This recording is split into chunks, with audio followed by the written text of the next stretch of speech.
జీవన శైలితోనే ఆరోగ్యం. ప్రతి ఒక్కరూ ఆరోగ్యంపై అవగాహన పెంచుకోవాలి. ప్రజారోగ్యానికి కూటమి అత్యంత ప్రాధాన్యం. ఆరోగ్య ఆంధ్ర సాధనకు ప్రత్యేక కార్యక్రమాలు. త్వరలో ప్రజలకు డిజిటల్ హెల్త్ కార్డులు. పేదలకు మెరుగైన వైద్యం కోసం ఎయిమ్స్. వైద్య రంగంలో కిమ్స్ తిరుగులేని పాత్ర. ముఖ్యమంత్రి చంద్రబాబు నాయుడు కితాబ్. గుంటూరులో కిమ్స్ శిఖర ఆసుపత్రి ప్రారంభించిన సీఎం.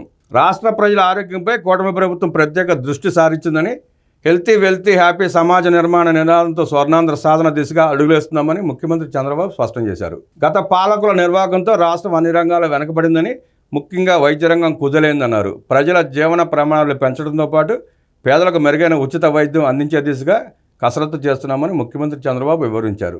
గుంటూరులో కిమ్స్ శిఖర ఆసుపత్రి ప్రారంభోత్సవానికి సీఎం ముఖ్య అతిథిగా హాజరయ్యారు. ఈ సందర్భంగా సీఎం మాట్లాడుతూ మంగళగిరి ఎయిమ్స్కు చుక్క నీరివ్వలేని వైసీపీ కూటమి ప్రభుత్వమే విమర్శలు చేయడం విడ్డూరంగా ఉందని ఎద్దేవా చేశారు. అభివృద్ధి చూసి ఓరలేకపోతున్నారని చంద్రబాబు ఆగ్రహం వ్యక్తం చేశారు. స్వర్ణాంధ్ర విజన్ 2047తో 15% వృద్ధి రేటు లక్ష్యంగా పెట్టుకుని ముందుకెళ్తున్నామని చంద్రబాబు వివరించారు. వైద్య రంగంలో కిమ్స్ది ప్రత్యేక స్థానం. 2000 సంవత్సరంలో నెల్లూరులో నేను కిమ్స్ని ప్రారంభించాను. కిమ్స్ వ్యవస్థాపకులు బొల్లేని భాస్కరరావు ఎదిగిన తీరు స్ఫూర్తిదాయకం. 25 ఏళ్లలో 5,000 పడకలకు ఆసుపత్రులను విస్తరించారు. ఏపీ, తెలంగాణ, కర్ణాటక, మహారాష్ట్ర, కేరళలో కిమ్స్ సేవలు అందుతున్నాయి. నెల్లూరు, రాజమండ్రి, విశాఖ, శ్రీకాకుళం, ఒంగోలు, అనంతపురం, కర్నూలులో కిమ్స్ ఏర్పాటు చేశారు. అలాగే 25,000 కోట్ల మార్కెట్ షేర్ సాధించారు. చెప్పిన మాటలు చేసి చూపిస్తేనే విశ్వసనీయత వస్తుందనడానికి కిమ్స్ భాస్కరరావు నిలువెత్తు ఉదాహరణ. నేడు హెల్త్ కేర్లో దేశంలోనే కిమ్స్ మంచి చైన్గా తయారైంది. ఆసుపత్రుల్లో ప్రతి ఒక్కరికి షేర్ ఇచ్చారు.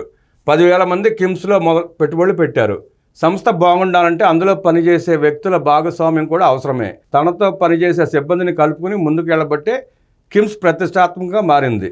అధునాత టెక్నాలజీతో కార్డియాక్, అంకాలజీ, గ్యాస్ట్రోఎంట్రాలజీ, అవయవ మార్పిడి సహా 25 సూపర్ స్పెషాలిటీ సేవలు అందిస్తున్నారు. మోకాలి మార్పిడి కోసం రోబోటిక్ సిస్టమ్ అందుబాటులోకి తెచ్చారు.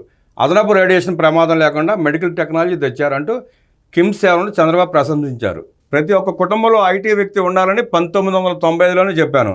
నా పిలుపుని ఎందరో స్ఫూర్తిగా తీసుకున్నారు. నేడు ప్రపంచంలోనే ఎక్కువ ఆదాయం సంపాదించే వారిలో భారతీయులు ముందున్నారు. వీరిలో ఏపీ పౌరులకి ఎక్కువ ఆదాయం వస్తోంది. నాడు నేను ఐటీ, నేడు ఏఐని ప్రమోట్ చేస్తున్నాను. ప్రతి ఒక్కరూ ఏఐ ఉపయోగించుకోవాలి. ప్రపంచాన్ని ఏఐనే శాసించబోతోంది.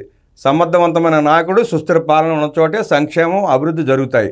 అది మన ప్రధాని నరేంద్ర మోదీ చేతుల్లో చూపించారు. 2000లోనూ టీడీపీ అధికారంలోకి వచ్చి ఉండుంటే ఏపీ అగ్రభాగాన ఉండేది. 2019లో గెలిచినా ఇంతటి విధ్వంసం జరిగేది కాదు. విభజన హామీల్లో భాగంగా రాష్ట్రానికి కేంద్రం ఎయిమ్స్ కేటాయించింది. దేశంలో ఎక్కడా లేని వాతావరణం మంగళగిరి ఎయిమ్స్కు ఉంది. కేంద్రం 1618 కోట్ల వ్యయంతో 960 బెడ్లతో ఆసుపత్రిని నిర్మించింది. ఆసుపత్రిలో నీళ్లు లేక 600 టిప్పర్లతో నీళ్లు తెప్పిస్తున్నామని ఎయిమ్స్ డైరెక్టర్ నాకు చెప్పారు. పక్కనే కృష్ణానది ఉన్నా ఎయిమ్స్కి నీరేవలేదంటే గత పాలకులను ఏమనాలి? అది ప్రభుత్వేనా? వాళ్ళు పాలకులైనా? ప్రాధాన్యతలు తెలియని వ్యక్తులు పాలన చేస్తే ఎలా ఉంటుందో గత 5 ఏళ్ల కాలంలో చూశాం అని ముఖ్యమంత్రి చంద్రబాబు వైసీపీ అసమర్థతపై ఆగ్రహం వ్యక్తం చేశారు. చంద్రబాబు నాయుడు గారికి ఆరోగ్యం పట్ల ఎంత అవగాహన అంటే, ప్రజల పట్ల ఎంత బాధ్యత అంటే, హైదరాబాద్కి పూర్వం హాస్పిటల్స్ ఉన్నాయి. గాంధీ హాస్పిటల్, నిమ్స్ అలాంటివి చాలా ఉన్నాయి. ఉస్మానియా హాస్పిటల్ లాంటి, ఫీవర్ హాస్పిటల్ లాంటివి ఉన్నాయి. కానీ ప్రైవేట్ రంగంలో హాస్పిటల్స్ అభివృద్ధి చెందింది చంద్రబాబు గారి ప్రభుత్వంలోనే. రామారావు ముఖ్యమంత్రి అయిన తర్వాత సంస్కరణలు మొదలైతే చంద్రబాబు గారు ముఖ్యమంత్రి అవగానే హైదరాబాద్ మెడికల్ హబ్ అయ్యింది. ప్రపంచానికే దిక్సూచి అయింది హైదరాబాద్. హైదరాబాద్లో ఉన్న హాస్పిటల్స్ మంచి హాస్పిటల్స్ ప్రతి చోట ఉండే ఉంటాయి. అద్భుతమైన పనితీరు కనపరిచే హాస్పిటల్స్ హైదరాబాద్లో మాత్రమే ఉన్నాయి. నిమ్స్ను కూడా తెలుగుదేశం పార్టీ ఎంత అభివృద్ధి చేసిందో మీకు అందరికీ తెలుసు. టీడీపీ ప్రభుత్వం వచ్చిన తర్వాత నిమ్స్ హాస్పిటల్ అద్భుతంగా తయారైంది. అలాగే గ్లోబల్ హాస్పిటల్ వచ్చినా, కిమ్స్ వచ్చినా, ఇంకా తదితర అనేక స్టార్ హాస్పిటల్స్ ఇవన్నీ చాలా వచ్చినాయి. ఉషామూలపూడి హాస్పిటల్ అందరికీ తెలిసే ఉంటుంది. ఎటువంటి సేవలు అందిస్తుందో పేదలకు కూడా తక్కువ ఖర్చుకి చికిత్స అందించే మంచి హాస్పిటల్ ఉషామూలపూడి. ఇలాంటి ఆసుపత్రులన్నీ చంద్రబాబు గారి హయాంలోనే వచ్చాయి. వాళ్ళ గ్లోబల్ డెస్టినీ అయింది మెడికల్ హబ్గా హైదరాబాద్.